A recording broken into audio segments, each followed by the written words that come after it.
Opa! Vamos a Portugal? Bora!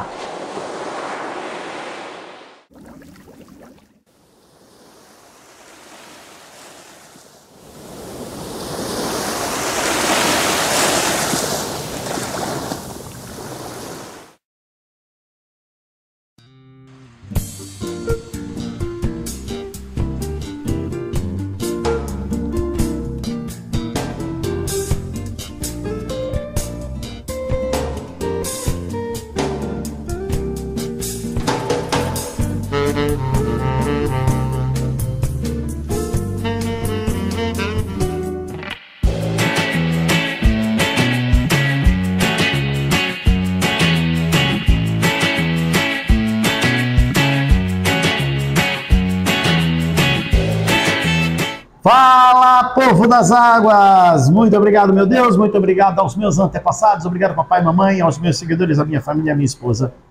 Obrigado a vocês, Ted Ray. O que é agora, Ted Ray? Aquarismo marinho e preservação ambiental.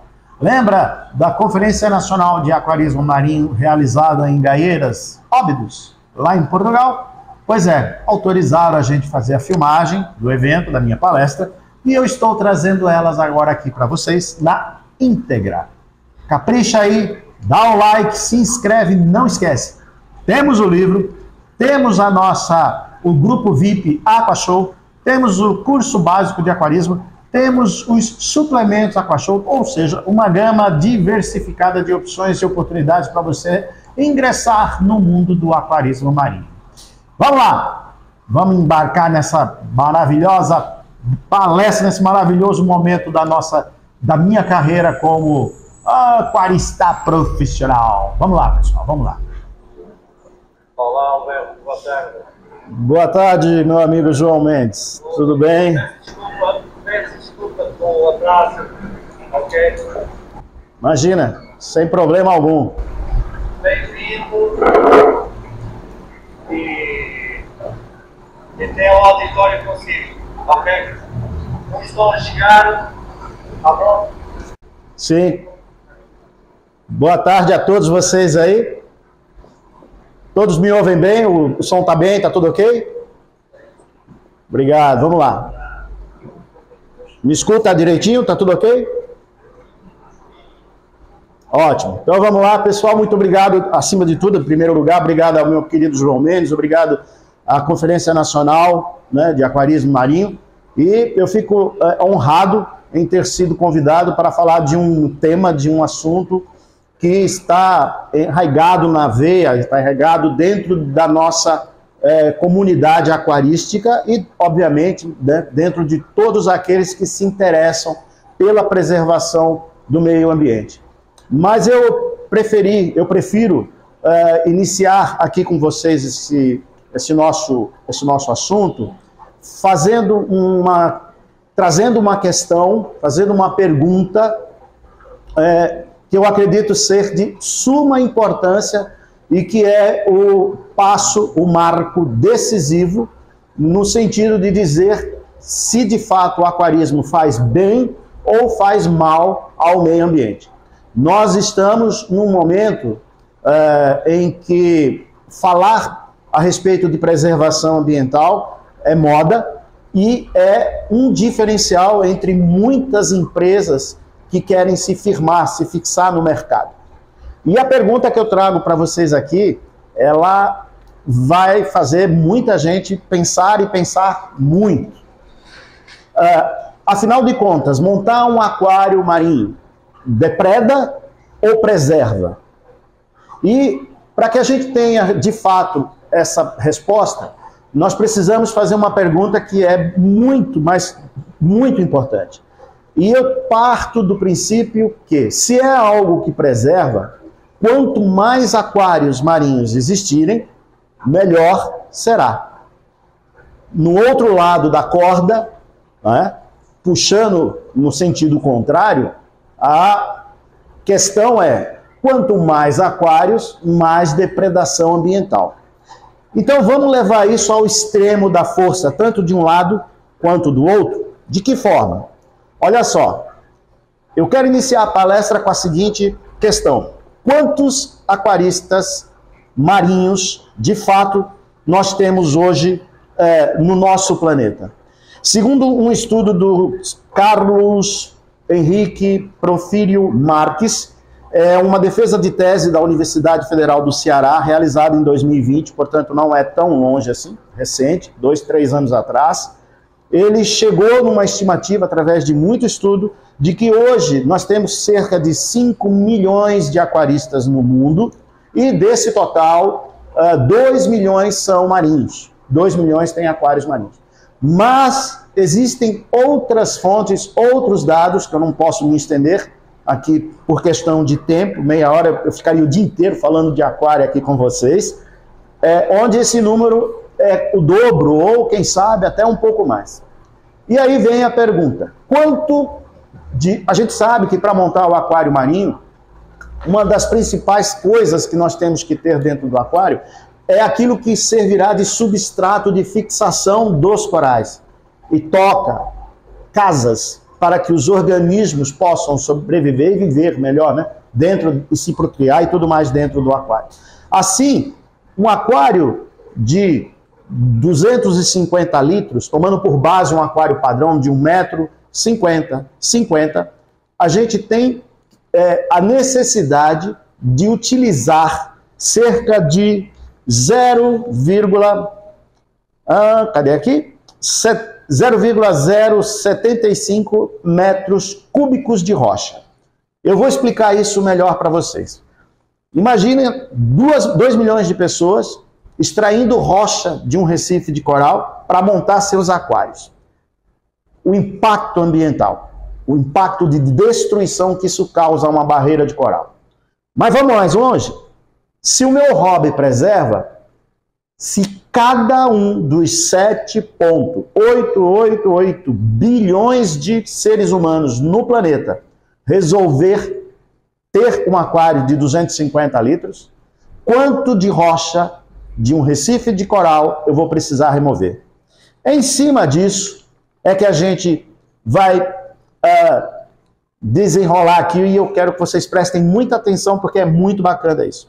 Vamos pegar então, vamos até a Grande Barreira de Coral da Austrália, ok? É sabido, e isso são números bem aproximados, bem próximos da realidade, que a Grande Barreira da Austrália possui ela é como se fosse um cubo, um paralelepípedo, de dimensões de 2.300 quilômetros de comprimento, 150 de largura e aproximadamente, na média, 50 metros de altura, que é o trecho onde nós temos as vidas principais, né, nos 10, 20 primeiros metros, e a partir daí um ou outro tipo de coral mais específico, mas é daí que sai todo essa biota que a gente deseja criar. Mas sabendo-se também que há trechos da Grande Barreira que a altura, a altitude ultrapassam os 300, 400, 500 metros. Se não me falha a memória, eu já cheguei a ler num determinado artigo que alguns pontos era de quase 1 quilômetro de rocha, de bloco de rocha, ok? Ou seja, nós teríamos aí 2.300 por 150 por 50. Concluindo, fazendo o cálculo do volume desse material, desse substrato de fixação, vamos tirar daí as rochas para fazer um aquário para cada habitante do planeta, nós iremos precisar de, é uma conta simples para calcular o volume, 17 trilhões e 250 bilhões de metros cúbicos. Esse é o volume da Grande Barreira, considerando essas medidas que eu passei. Nós temos ali disponível 17 trilhões e 200 bilhões de metros cúbicos de rocha. Vamos pegar isso aí agora e vamos extrair. É sabido que para montar o tal aquário de 250 litros, nós precisamos de 0,075 metros cúbicos de rocha. Uma vez que 250 litros, nós colocamos uma média de 75 a 80 litros de rocha, ocupando esse volume desse respectivo aquário. No cenário 1, nós vamos ter, então, toda a população do mundo vai montar um aquário e para isso são 7,888 bilhões de aquários. Ok? Após removermos toda essa rocha, como é que a gente sabe o quanto interferiu na Grande Barreira nessas 3 dimensões que eu passei? Quanto eu vou precisar tirar na altura? Gente, uma caixa d'água de 1 metro, 1 metro cúbico, 1000 litros. Se eu tirar 50% disso, 500 litros, vamos ter uma redução de 50% na altura. Matemática básica. Assim, se eu pegar esse volume que eu vou precisar para montar todos os aquários, que são 7,88 vezes os 0,075 metros cúbicos, eu chegarei num total de rocha de volume que eu preciso. O volume retirado para fazer isso é de 59,16 milhões e 600 mil metros cúbicos. Quanto número, Alberto? Quanto número? Pois é, percentualmente, eu tirei da Grande Barreira 0,0034%, o que vai me dar uma espessura final, raspar uma lâmina, ok? Em milímetros, tá? Eu vou passar a medida em milímetros. 0,0017 milímetros. Pega o milímetro, 0,0017 é o que eu vou precisar tirar dos 50 metros de altura para fazer um coral para cada habitante do planeta. Em outras palavras, a Grande Barreira diminuiu 1,71 milímetros do seu total de 0,0071 metros. Vamos ao cenário 2, que é o cenário real, ok? Que é 2 milhões de aquaristas. Aplicando a mesma fórmula, os mesmos cálculos com planilha, isso foi feito por engenheiros da Universidade de São Paulo, foi feito 1 vez, 2 vezes, 3 vezes, 4 vezes. Nós chegaremos a um percentual em que, se cada um dos aquaristas, 2 milhões e não 7 bilhões, fizer um aquário, nós teremos no final uma redução de 0,00043 milímetros de redução. É mais fino do que uma espessura de fio de cabelo. Mais fino. Partindo disso, nós chegamos a uma conclusão que a remoção de substratos, e eu estou falando de uma barreira, eu não estou levando em consideração Fiji, Maldivas, Filipinas, a Indonésia, o Havaí, o Brasil, nós temos uma barreira de coral maravilhosa, e eu estou falando de um substrato de fixação que é vivo, por isso é chamado rocha viva, porque a rocha cresce, ela é ao longo dos anos, e isso não é da noite para o dia, claro, mas aquele pedacinho de alga calcária é um substrato para fixação, tá, de mais organismos, poliquetas, minhocas, anelídeos, etc., que vão formando e criando o que a gente chama de esqueleto calcário, onde um coral se deposita e procria, um coral formador de esqueleto calcário se procria e vai formando mais barreira e vai crescendo, e vai crescendo, e vai crescendo. Eu estou falando só da rocha viva. Os corais, por outro lado, esse nós já sabemos o quanto é possível hoje ter praticamente qualquer espécie de coral sendo criado em cativeiro com excelentes resultados. Eu, durante muito tempo, quando eu iniciei na minha empresa, eu sou formado em odontologia. E em 97 eu publiquei meu livro, um livro Aquários Marinhos de Recife de Coral. Eu envio para o mundo todo. Quem tiver interesse, só me procurar pelo WhatsApp. Acredito que o senhor João pode passar meu contato para vocês. Ok? É bem bacana. Foi um livro escrito em 97, onde eu já me preocupo com essa questão da preservação ambiental. E nós estamos vivendo um momento tão complicado, porque livros muito sérios de biologia, corais do sul da Bahia, existem vários livros que trazem informações a respeito dos recifes de corais, onde o aquarista é colocado como um depredador do meio ambiente. Por curiosidade, 90% dos peixes de água doce, que são mantidos e criados em água doce, eles são de cativeiro. Já é sustentável, já é uma atividade sustentável. Na contramão disso, dentro do marinho, em 2018, se não me falha a memória, até 2016, 17, 18, nós tínhamos apenas 10% dos peixes marinhos eram procriados em cativeiro, e o restante provinha de ambientes naturais. Ou seja, é uma discrepância muito grande. Mas hoje, muitos peixes que não tinham, né? A gente sabe, quem acompanha o hobby e gosta de informações, sabe que diversas espécies já estão sendo possíveis criar em cativeiro. Graças a quem? Ao aquarista. Ao aquarista. Quando eu escrevi o meu livro, professor de oceanografia titular da Universidade de São Paulo, Sérgio Rosso, eu já tinha um aquário com tridáquinas, eu estou falando em 1994, 95, com tridáquinas. Na época, na ocasião, a gente podia, né, ter coral nacional, era comercializado, era diferente, o coral aqui no Brasil, hoje não se pode comercializar nada dos corais brasileiros. E eu tenho, aqui atrás, ó, vocês veem, uma chalice. Esse coral, ele entrou aqui no meu aquário há 3, 4 anos atrás, no tamanho da minha unha, do meu polegar. Era um pedacinho que eu coloquei, ele foi crescendo, crescendo, crescendo, e assim é com outros. Do lado de cá tem várias espécies que a gente remove constantemente para fazer mudas. Tudo importado, tudo da Austrália, tudo de barreiras de corais onde há um controle. E é claro, eu estou falando de uma atividade sustentável.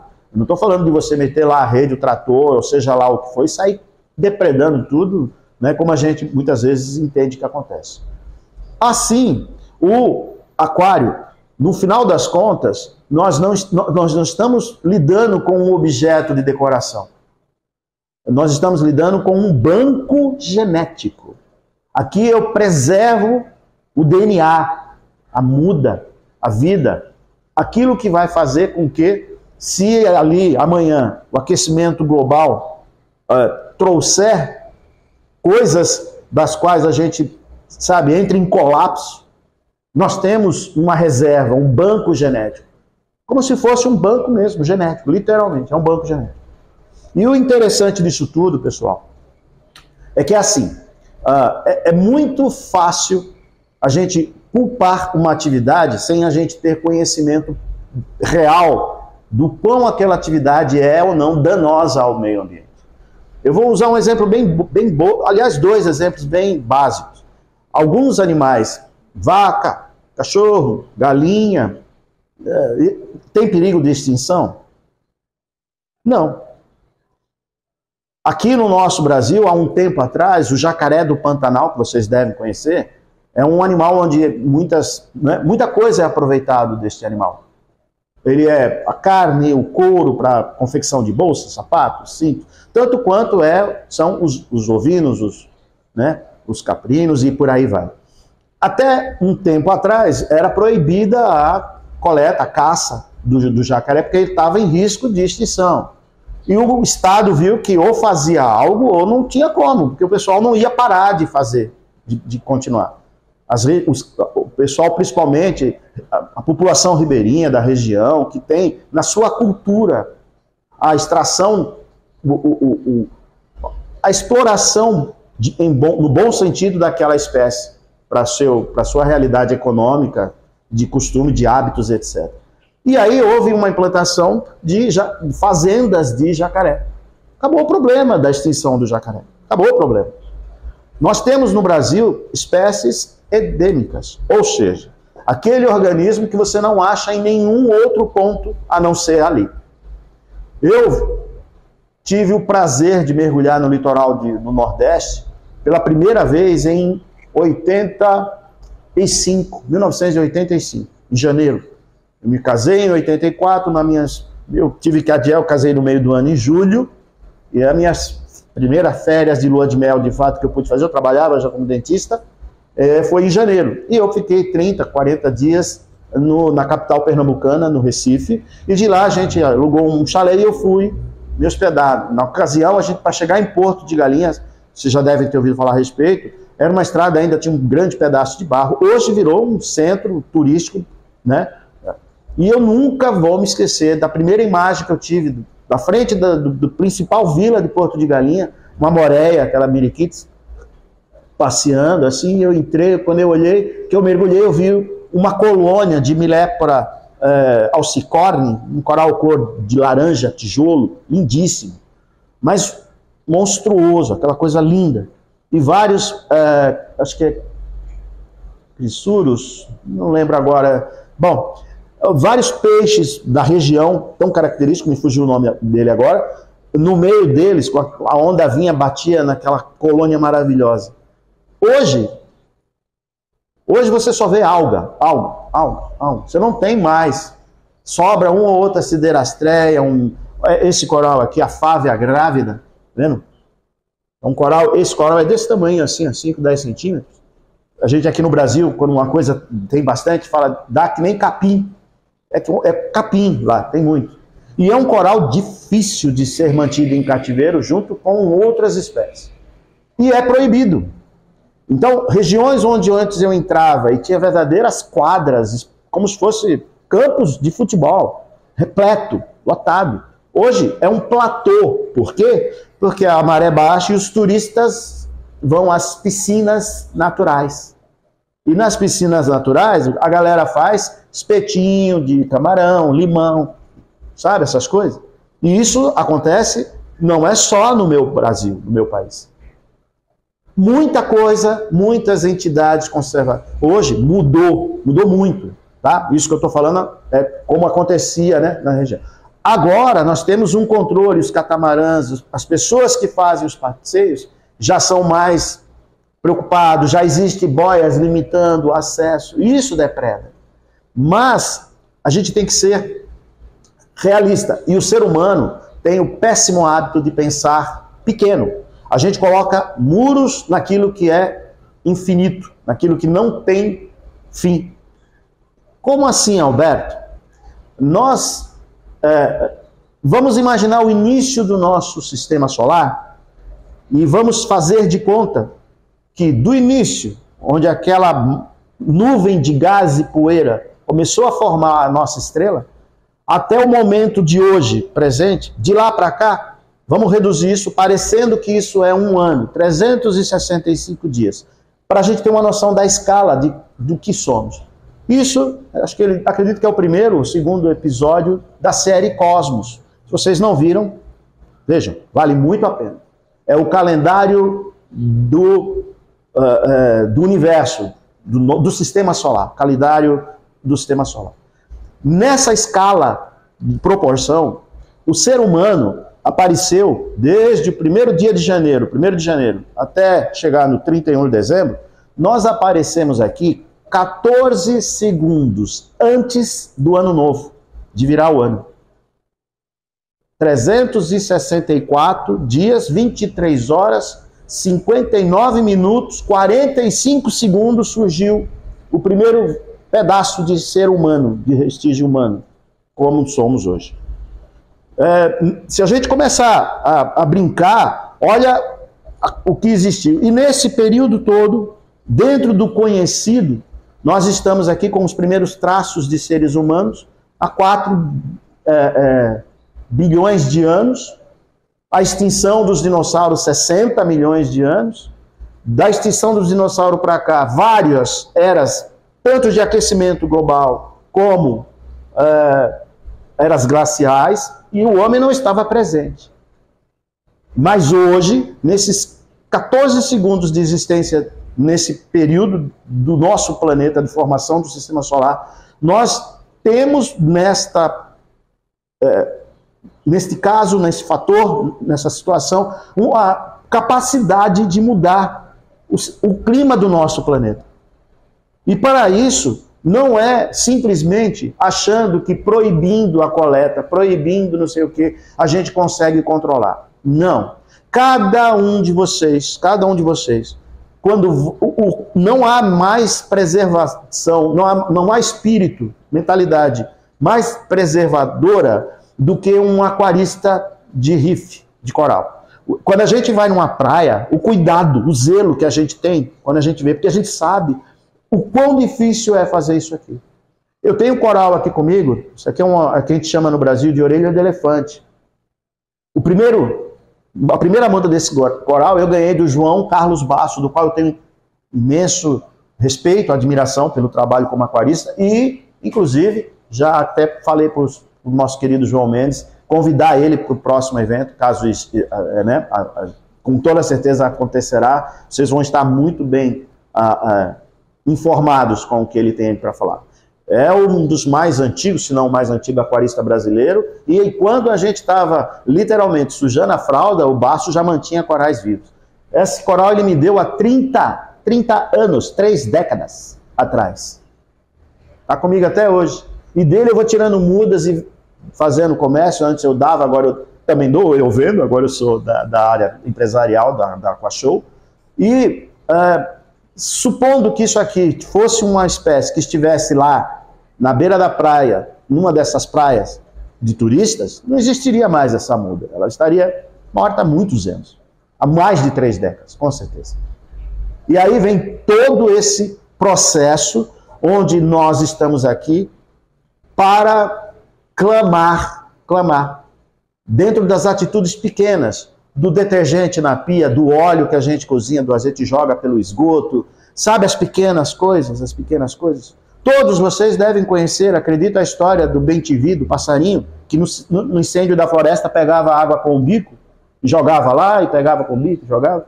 Aí um bichão, um ursão grande, olhou e falou, cara, o que você está fazendo? Não adianta nada. Eu falei, eu estou fazendo a minha parte. Entendeu o propósito disso? Aonde a gente quer chegar? E é dentro desse espírito de conservação real, prática. Não a conservação do...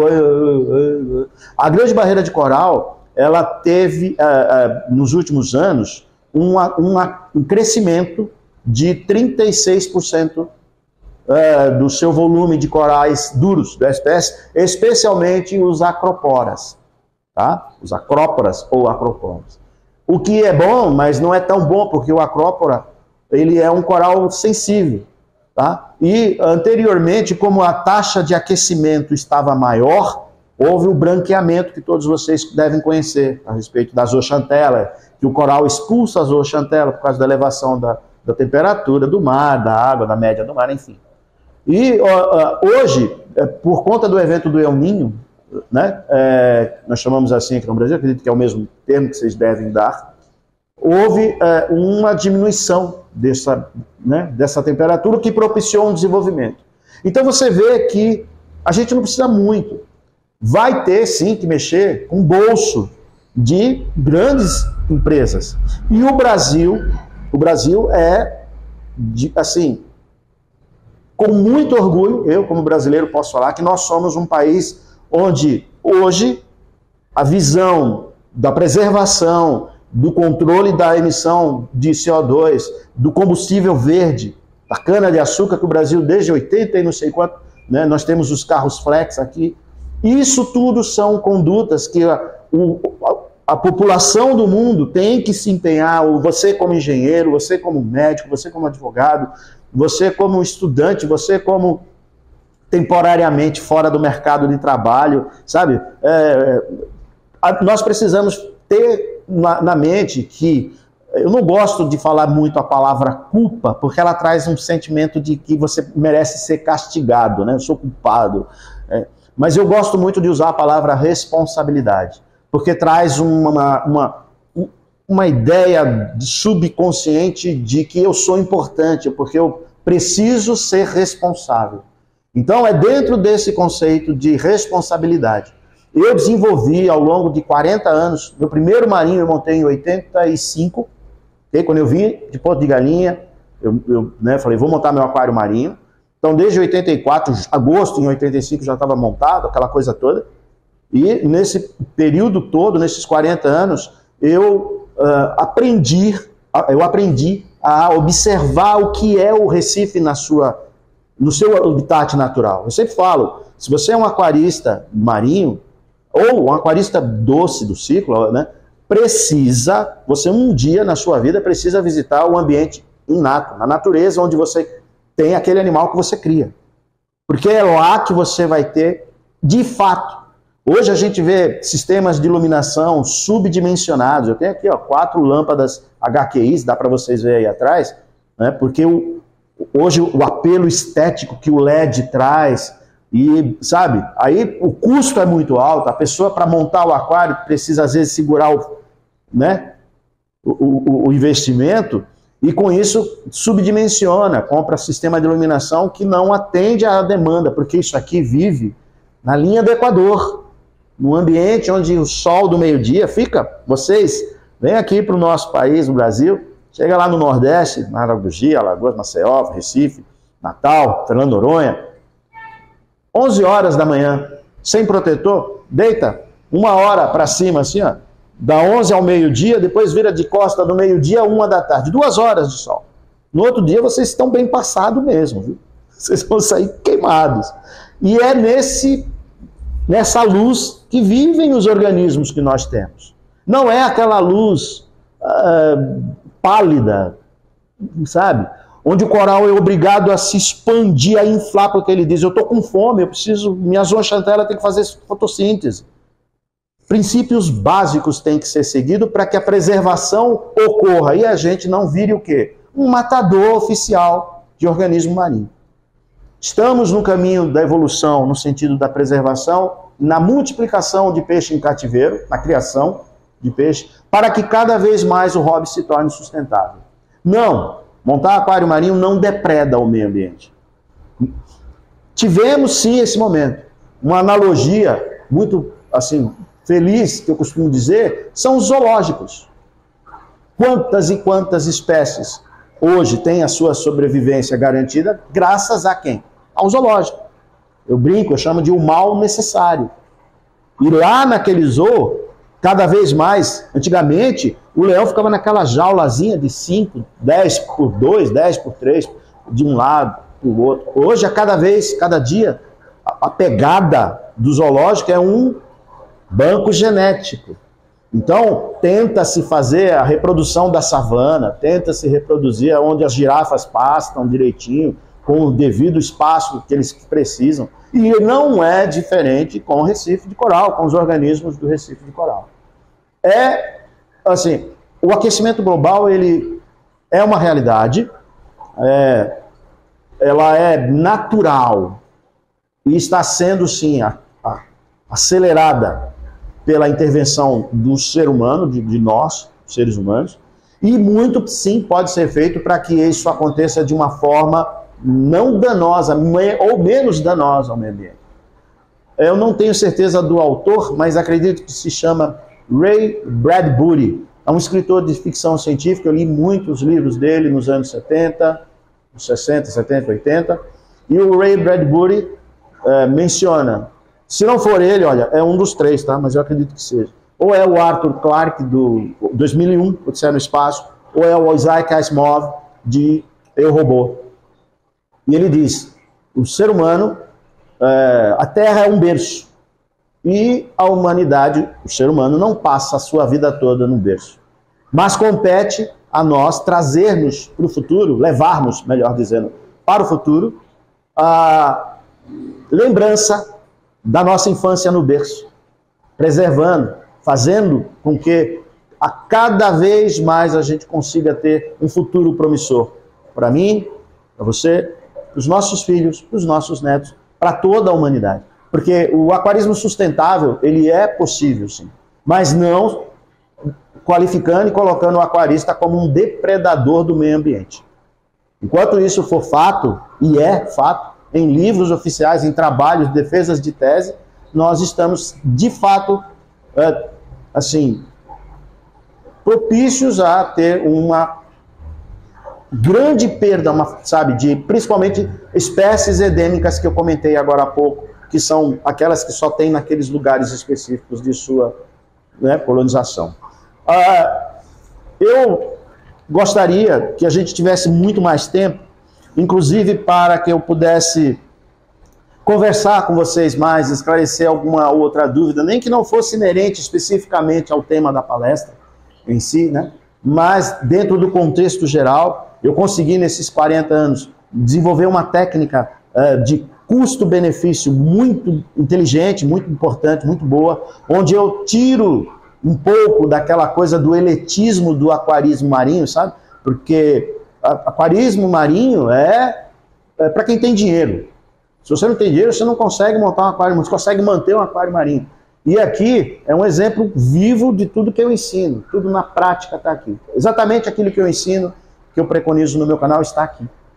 Aqui no aquário da minha casa, no aquário de centenas, talvez milhares de seguidores, seguidores são milhares, mas de clientes, de amigos, que durante esses quase 40 anos, né, eu venho trazendo, auxiliando e fazendo com que muitas e muitas e muitas espécies sejam preservadas e mantidas vivas em cativeiro.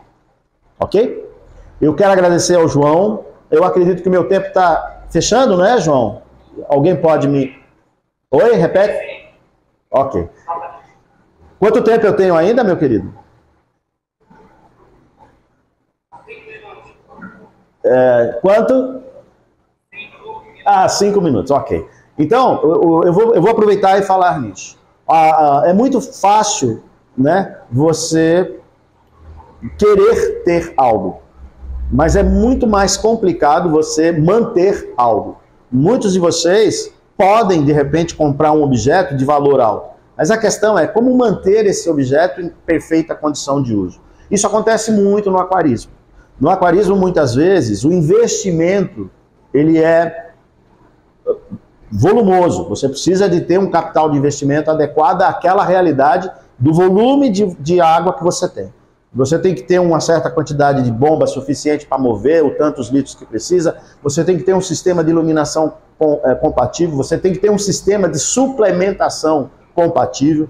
E tudo isso gera pós-gastos, né? Gastos depois do investimento da montagem. Preocupado com isso, e é engraçado, eu vou ter, assim, eu me dou ao direito de trazer essa informação para vocês.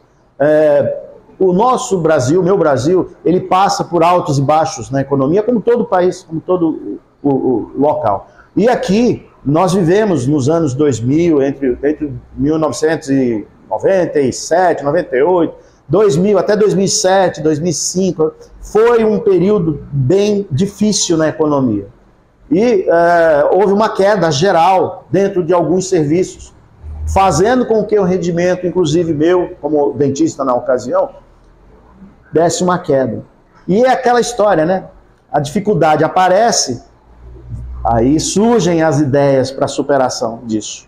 E foi exatamente isso que aconteceu. Eu comecei a pesquisar, estudar, e reduzindo o TPA, reduzindo o uso de produtos, o uso de, sabe, fotoperíodo, a gente usava 12 horas de fotoperíodo, e eu fui tirando para diminuir a conta de luz, sabe, essas economias que você vai fazendo, para poder chegar num... E eu percebi o quão eu podia não gastar fazendo coisas que até o momento não tinha como se manter um coral se não se fizesse aquilo. Não tem jeito. Não tem. Se não fizer isso, não tem jeito. Se não fizer aquilo, não tem jeito. E eu vi que tem. E não é bruxaria, não é adivinhação, é ciência. É ciência. E eu fui estudando. Através de livros como do The Reef Aquarium, do Julius Sprung, do Dale Beck, The Modern Coral Reef Aquarium, que eu considero assim, duas bíblias do aquarismo, do Nielsen e Steve Fossa, né? E tantos outros, o Michael Paletta, enfim, são aquaristas renomados ao longo de muitos anos e de literaturas de 20, 30 anos atrás, onde não existia dosadora, não existia LED, não existia um monte de coisa, e sempre tivemos aquários com corais espetaculares. Muito mais, sem medo de falar isso, muito mais vivacidade, muitas vezes, do que o que é apresentado hoje. Às vezes a pessoa fala, meu coral está com uma cor linda, maravilhosa, porque você está estressando ele. A zooxantela está se produzindo pigmento para se defender de agressões. O coral, quanto mais perto da superfície, mais ele cresce em ponta. O coral, quanto mais longe da superfície, mais ele se espalha para abrir, para tentar. E às vezes a gente tem um coral que não está crescendo como a gente quer. Por quê? Porque você não está oferecendo a ele aquilo que você precisaria oferecer. E como é que eu descubro isso, Alberto? Na natureza. Ok? Na natureza. Fechamos? João Mendes, pessoal, 1 milhão de muito obrigado a vocês, tá? Eu espero estar com vocês no próximo ano. Parabéns pela iniciativa da realização do evento. Eu que agradeço. Muito obrigado. E qualquer dúvida é só entrar em contato comigo aí. O João tem meu contato. Um grande abraço, pessoal. Fiquem com Deus. Olha, eu ficaria aí, vamos pôr aí, vai, 1 ano falando de aquarismo, de A a Zinco. É muito assunto, é muito legal. Bom, temos o livro, temos toda a linha de suplementos AquaShow, incluindo o Aqui Carbon. Curso básico de aquarismo no mês de maio, mês do amor. Oh, que romântico, Alberto. Você é muito romântico. Eu sou mesmo. Então tá aí para vocês aproveitarem o descontar. Se você dá de presente para a namorada dá de presente para o namorado, papai para a mamãe, mamãe para o papai, marido para a esposa, esposa para o marido. Enfim, aproveitem. E temos também o grupo VIP Aquaristas Aquashow, tá bom? Espero que vocês tenham gostado e vamos fazer cada um a sua parte, né? Obrigado de coração ao meu grande amigo João Mendes, lá de Portugal, e eu conto, né, espero contar com estar lá novamente o ano que vem, quem sabe, de repente, até presencial, né? Vai ser bem legal, né? Vamos fechar, vamos. Fechou! Muito obrigado, meu Deus, muito obrigado aos meus antepassados, obrigado papai e mamãe, aos meus seguidores, à minha família, à minha esposa, obrigado a vocês. Tchau e até breve. Fui!